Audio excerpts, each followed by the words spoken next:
And do you ride separately, or would you, I mean, you might not all know each other, but do you ride with a partner? You pick up with somebody. It's not unusual. I think the thing is, if you actually ended up race riding, if you like, Yes. endurance riding, so it's a mass start, everybody sets that together, and in some cases it could be 50 people, or in some cases, you know, there could be even more, or there might be just 10, or whatever, for different rides. But if you all start off, and then you'll more or less run into different sections, so there'll be 2 or 3 in the front, and then there'll be a group in the middle, and 1 or 2 at the tail end. And then you'll actually pace yourself with those people, because you don't, all through the ride, want to ride by yourself.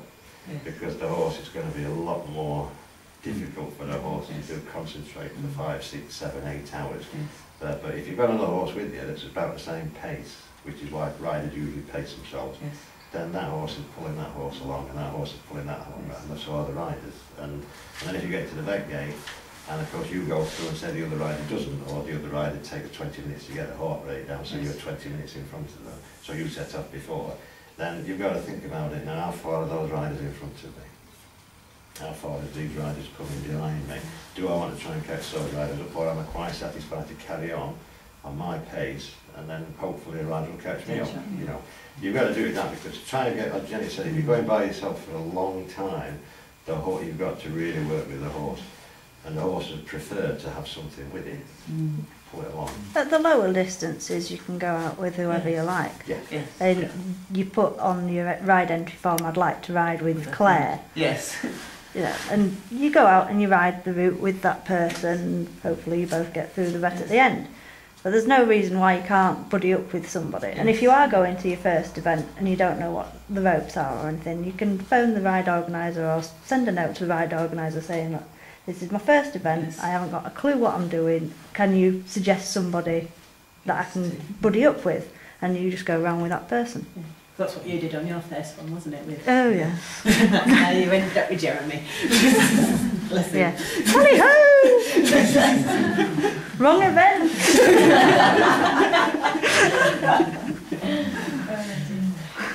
But if you like me, you choose somebody that's only riding a very small horse, and then they're usually up against. That's called strategy, isn't it? Yeah. But I mean, that's one of the wonderful things about this sport is that, you know, because everybody's riding the same route in some way, shape or form. You know, you might not be riding the exact same route, but most of it's going to be the same. And, you know, even if you're a brand new novice doing a pleasure ride, you can find yourself riding with sort of last year's national champion. And, you know, everybody just mucks in together and you chat and... And everybody really helps everybody in this sport. You know, if you actually race riding, and, you know, it's a big competition, but if you get somebody's crew, say I'm riding with, you know, against Jenny or with Jenny, and Jenny's crew's up there, she'll slosh me. You know, Jenny's crew will slosh me, and my crew will slosh Jenny. Because it's that kind of a sport, because he's not trying to say, well, let's hope that horse gets dehydrated, so I'm going to beat it. It's a matter of which horse is going to be better on the day, isn't it? So everybody will help everybody. You open gates for each other. Yes. And So how do you actually win? Not that I want to do that, but how is it? Mass down. Yes. You have to, and depending on the distance, if you've got so many, say like Jenny said, 20 miles, 25 miles, you have a compulsory hold to present your horse to the vet, and for the veterinary panel to say, yes, that horse is fit to continue to the next stage. And that might be, you know, if it's like 80, say it's 100 kilometres, you're looking at 3 of them.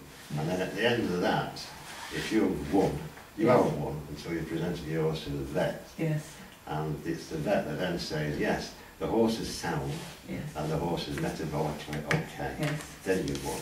And then it's your time over those. So well, the faster you recover, first past the first over the line. Yes.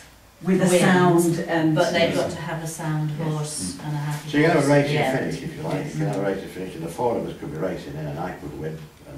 Charles comes second. But the person whose heart rate goes down. If we all go to the vet, we've all got, you know, we've all got to go to the vet. Whoever gets to the vet, if I won and I pass the vet, I won. But if I got to the vet and I don't pass the vet, so my vet says, I'm sorry, your horse is not sound. Oh, so you actually... So I don't win then. The second one, provided the second one passes the vet. Yes. You know, so we're all together, and I've won Charles the second and Esther third and Jenny's fourth. Jenny might end up winning because the three of us might get eliminated. Yes. Because we've galloped in, so our horses' pulses are sky high and might come down. We've all got to get through the vets. Even if you just walk over the line in 50th place, you've still got to get through the vet. So it all depends. So it's a mass start, it's a race if you like, and it's the first past the line who's won, provided he passes the vet. In all, obviously. In all areas. You can't continue to they will just tell you don't. No, they'll just say metabolically your horse is not fit to carry on the next stage, Yes. so you unfortunately you're eliminated, or your horse is not sound. It's exerted itself, it's got a stone bruise, or it's twisted itself, or whatever. It's not fit to continue.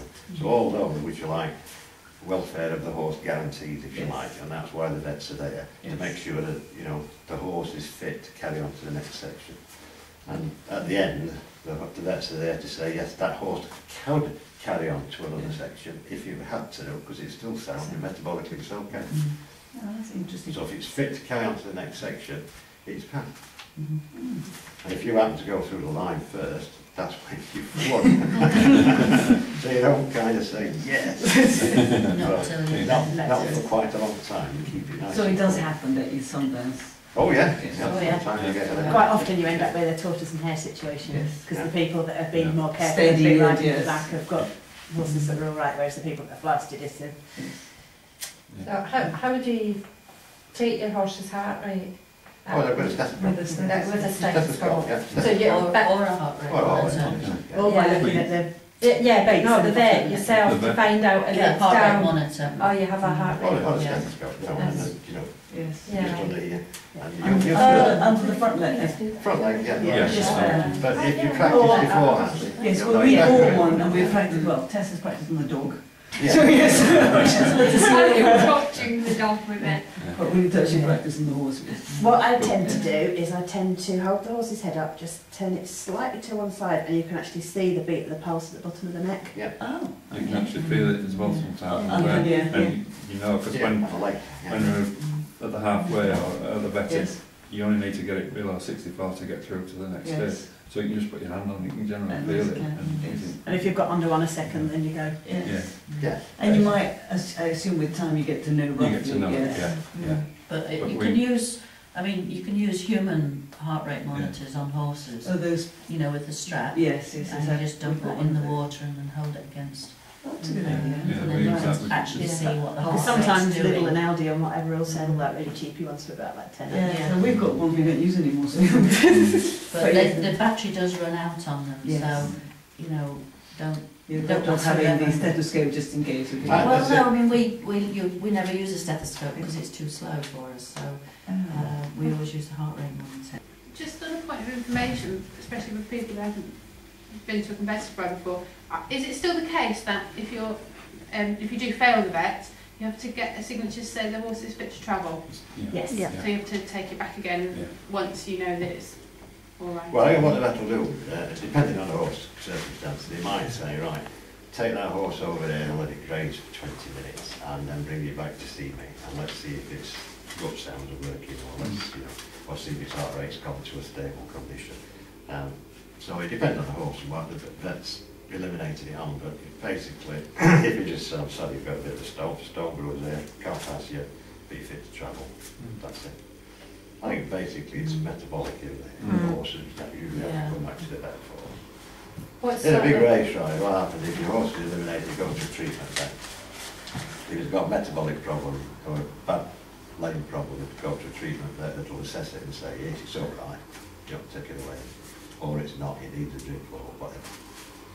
And in on those kind of systems, you've got a vet that says, like, I'll look after it, needs fluid in because it's dehydrated, so it's got to drink fluid.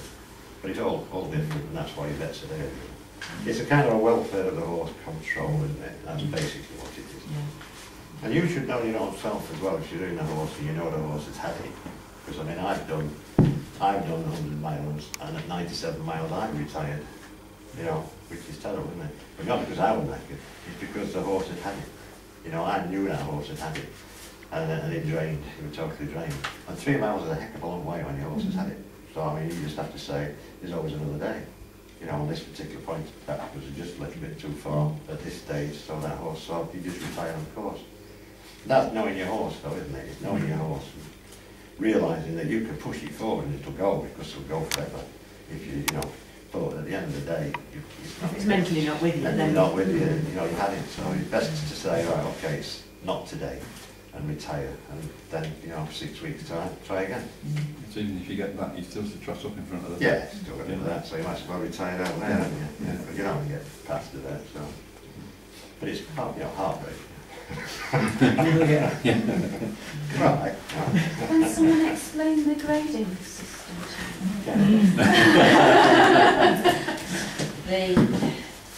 The grading system for a novice is slightly different to that of an open or advanced horse, right? Yes. And it's all based on heart rate.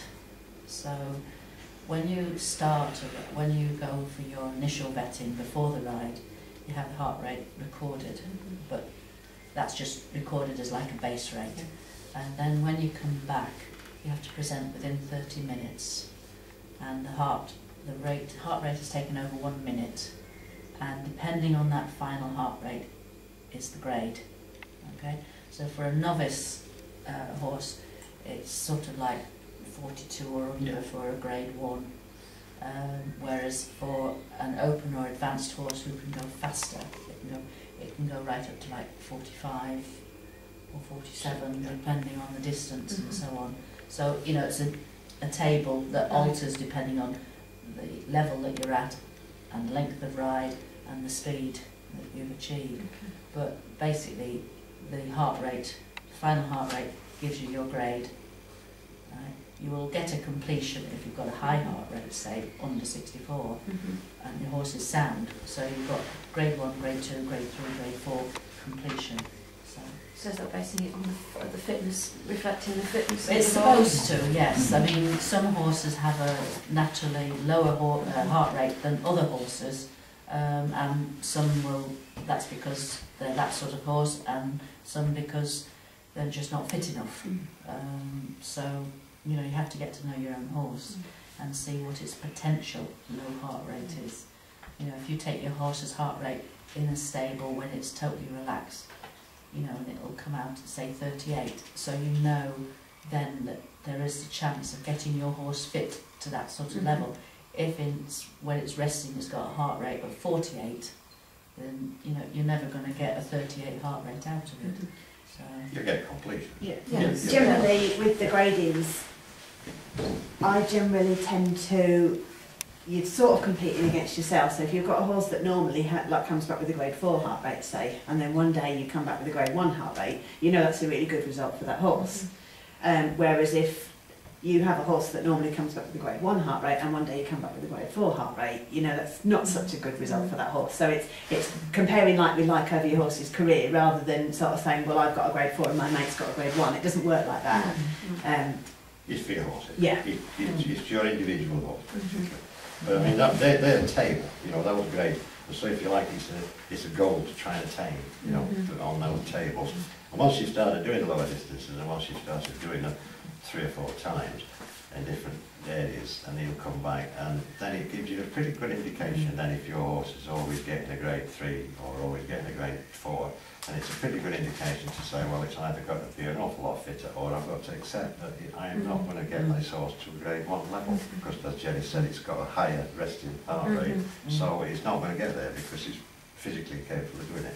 But that doesn't make that about doesn't horse. make That's what I was trying to get to. No, because you can go then, you can take that horse to be you know, the top race rider. You don't need those low heart rates, you only need 64. Right, okay. So, you know, you can but get you that. need to investigate why it has got a high-ish heart rate, you know, and be happy that that's the reason. Sometimes you can get them with quite a low heart rate next to your trailer, but then you walk them over to the vets and it's gone up. You know, I mean, that's experience and so on and so forth. So, you know, you need to investigate what every horse should, the heart rate should drop quite dramatically after about 10 minutes of getting back after a ride. And if it doesn't, then you could have a problem.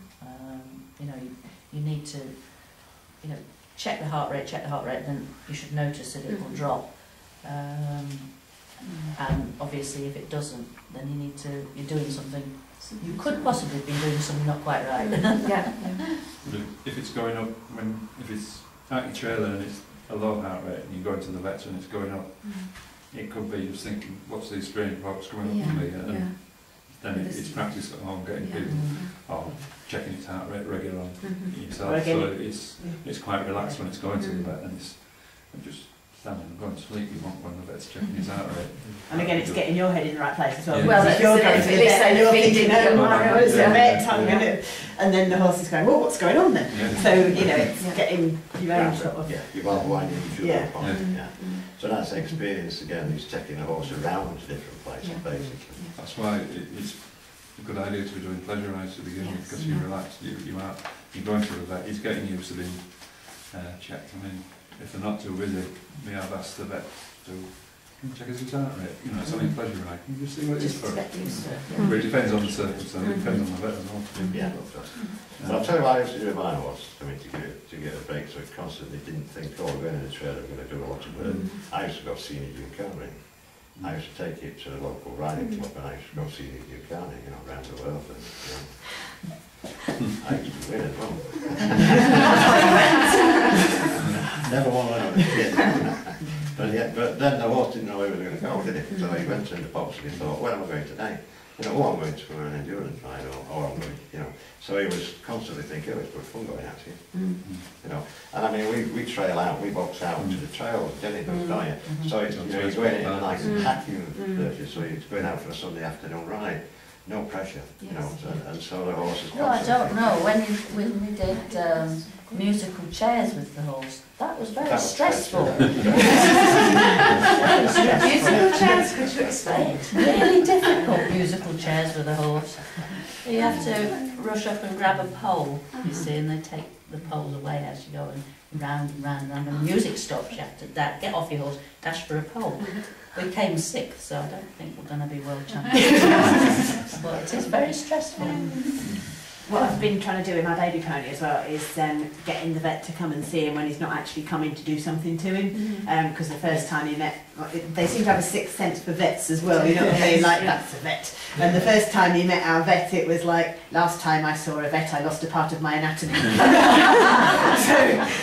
know, so it was sort of trying to get him introduced to various vets when they weren't actually sticking needles in him, examining him, whatever, you know. But actually, yes, vets are nice and sometimes they give you treats.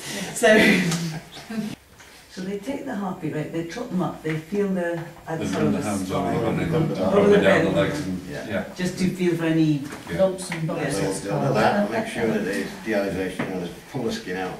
And see whether it goes back. Like twitch the gums to them, and then might look at heart, you know, gut sound, make sure that the guts are still working. There's lots of different, there's a full list. Things. On a vet sheet, there's a full list of metabolic rates, if you like, that they have to go through to make sure that that horse is okay on all these different areas. And they'll check them off and they'll give them a grade, and you know, they'll say, well, A for that, and A for that, and A for that, and 3 for dehydration, and then they'll say to you, you know, 3. He's getting so then we'll let you know. So you they want you to, you know, and if they can see something brewing that possibly isn't serious at the moment, but it's something you might want to keep an eye on the next stage, then they'll tell you, you know, and they'll say, you know, this horse needs to drink more, otherwise you're not going to get through the next vetting. So at that level, they're not going to eliminate you. They're going to say the horse is fit to continue, but it's showing signs of getting dehydrated. So you've got to make the horse drink, or you've got to do that. You've got to hydrate the horse. You know, you've got to hydrate the horse. So that, you know, it isn't taking 3, it's taking 1, you know, to go back and do pig tests, something like that.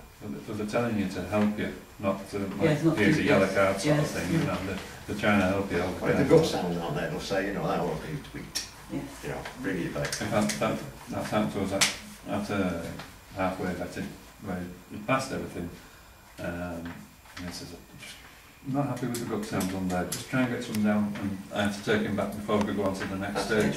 And then he was happy because we got some grass down him and he could hear something going on, so we could carry on. So that whole other issue that they're actually doing is for the sake of the horse. There's more checks in place on a race ride than on a competitive ride, simply because we've got it faster. Yes. But so on the plus side, if they say your horse is right, is right, you know. Yeah, it's quite, yeah. Yeah, no, it's yeah, basically. And there's no other sport where you go and find that you've got pretty good vetting. Like if you go into a ride every fortnight, you're getting your horse vetted every fortnight. You know that it's either right or it's not. So in a way, you get it in the price of your thing, which is quite good. Yeah. I mean, if the horse is lame, you know, quite often the vet will tell you what it is when he's got a slack period, won't he? You say, you know, he'll say, well, when I'm slack, I'll tell you what it is, and you'll bring the horse to him and he'll say, you know, it's just fetlock or it's that, whatever, and it's to say, you know, that's got to swell up a little bit, he's there, or he just tweaked it or whatever. And then, you know, they'll impart their knowledge free of charge. On these rides where they do over 2 days, is the vetting the same at the end of the first day, or does it change? It depends on what ride you're doing. If you can do 2 days with 2 separate competitions, or you can do a competition that lasts 2 days. One ride that is it 80k over 2 days? Or something? Well, then on the end of the first day, you are in effect in a vet hole till the next morning. Right. But then you will have a trot up the next morning as well, just to make sure that everything's still okay. And what do you do about your accommodation and stuff like Sleep that? in Do the you back of the take trailer. Some people camp, some Well, then also you could corral, or you could actually get stables. You know, the horses prefer corralling, basically, you know, with the electric fence. So do you take your own electric fence? Yeah. And you know, they all settle really well. Not very many try and jump out or anything like that. Not very many. No, I mean, I've seen the odd one, but it is the exception. Most of them just think, oh, great, I'm just relaxed. No we get the odd one that tries to dig for China's spud. You're like some 8 holes. You can get all the stables, you know, by the ride organised and put you into the stable if you're happy with the horse in the stable. And I mean, for your own accommodation, sleep in the morning, have a tent or go bed and breakfast, basically. And what sort of time do the rides start out? The longer the distance, the earlier it is. Yes, basically. You can be starting, you know, a long ride might start at like 5 o'clock in the morning till 8 o'clock. But the later ones, the shorter ones, you see, will start 9 o'clock, 10 o'clock, 11 o'clock. So. Pleasure rides will generally start about 10 o'clock-ish. They're gentlemen.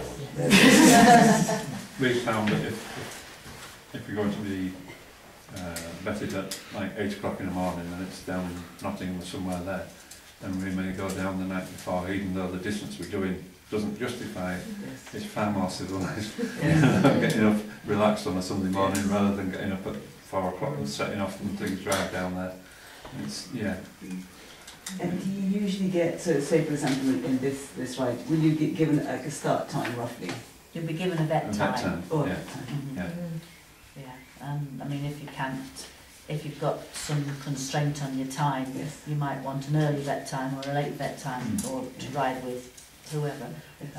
So the organiser will try and work around that as much as possible. So if you just stick on your entry form, late vet time please, or early vet time please, or riding with whoever, and we'll do our best to accommodate it. And then once you're vetted, you've got to start within half an hour of your vet time. Okay. And don't stop at the pub halfway around. If you're there early, there's nothing to stop you going to the vet before your vet time. It's generally but you still need to stop within half an hour of that. You've got to start within half hour of you actually going to the vet, not your official start So you time. go without the saddle to the vet? Yes. Thank you. God, so